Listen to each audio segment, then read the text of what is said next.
I've got to give consent, Aidan. Okay.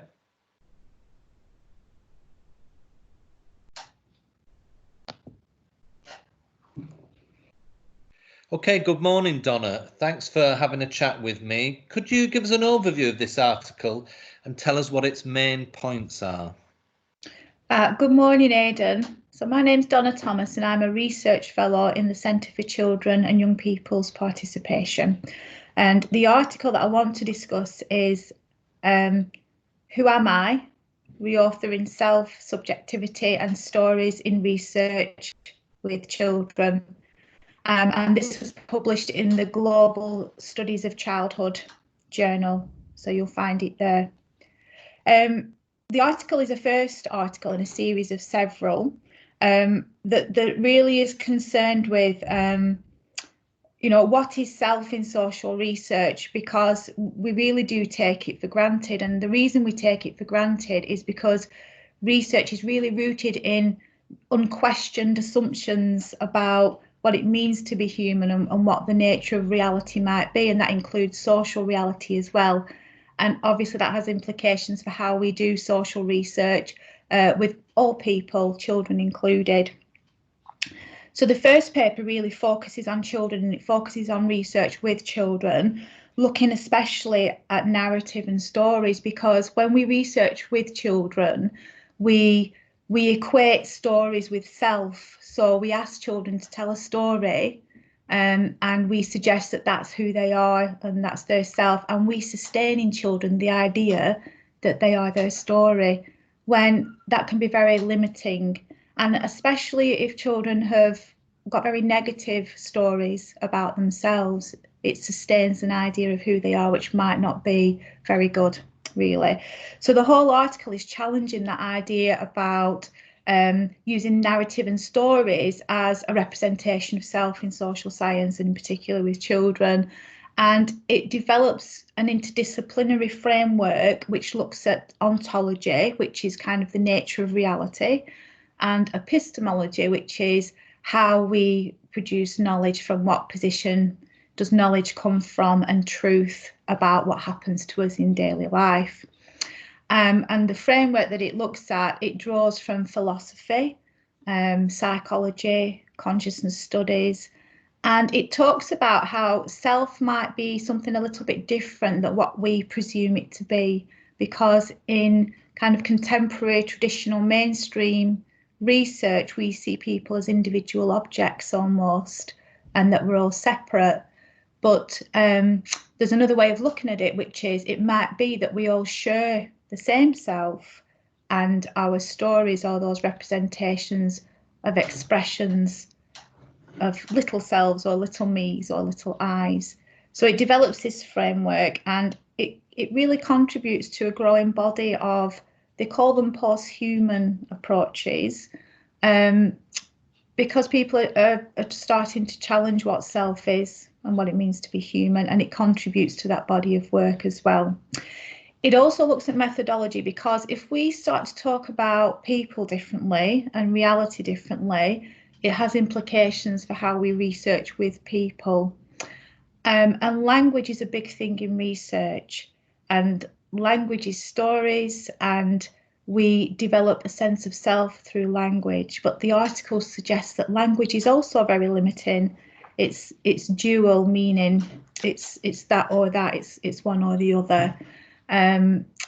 So it looks at how, in method, can we start to explore with people who they are, but by using a different kind of communication, really, which is non-verbal, which might be symbol, it might be myth, it could be movement. So it brings about some ideas for change, doing research differently as well. I think that might be it in terms of an overview. Is that enough for now? Yes, that's really interesting. Thanks, Donna. So can you tell us how you went about researching this article? Yeah, absolutely. So I've been researching with people for probably 18 years now. So when I look back on it, I've always been researching this article in a way, and starting from I even began from a position that people are their stories. There's no other reality, there's no other identity. We are our stories. And I've done a complete 360 turn as I've gone along the years of doing research. So I think that's where it's rooted, is in experience of researching with adults, children, in all different areas of policy, systems, everyday life, communities, and listening to, there's something about experience in this, because experience and self are very one and the same and attached. And I started to find that people, and especially children, were having experiences that kind of fell outside what we believe we are, or conventional reality, they call it, and not being able to talk about it as well, really. So this started to make me realise that there's much more to us than we think, and we're not capturing these kinds of experiences either. So it stemmed from there as well. And then I started to do literature reviews and attend conferences and discuss with academics from other disciplines about what this might be leading to. You know, what does it mean when our experience falls outside conventional reality and we don't have anything to explain it, and we shoo it away as it's not real, or you know, or you're unbalanced, or however you label it. So it's about digging deeper into that a little bit as well, and that can come into the realms of mental health, of well-being, when we start to look at experience and self as well. And from my own experiences as a self, and something called self-inquiry, and this is something that's proposed in the first paper as another way of facilitating research with people, is allowing them, not allowing, that's the wrong word, but just facilitating their own self-inquiry, really. You know, what's going on in here? What is that story? When you untangle from that story, who are you then? And then from that space, look at that issue or that relationship or that other person, or whatever it is you're asking them to do in that piece of research, really. So yes, that's how I came to be where I am now in the research. Okay, that's great. So my last question for you is to say a bit about how you think, or what practitioners could take from this piece of research to inform them.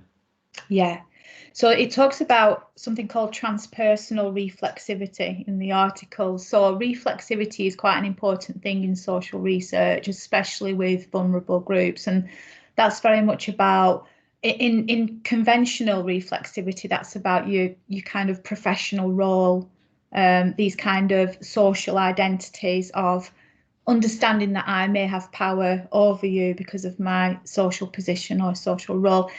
Transpersonal reflexivity goes a little bit deeper. So you're not just looking at that social role that we all have these social roles.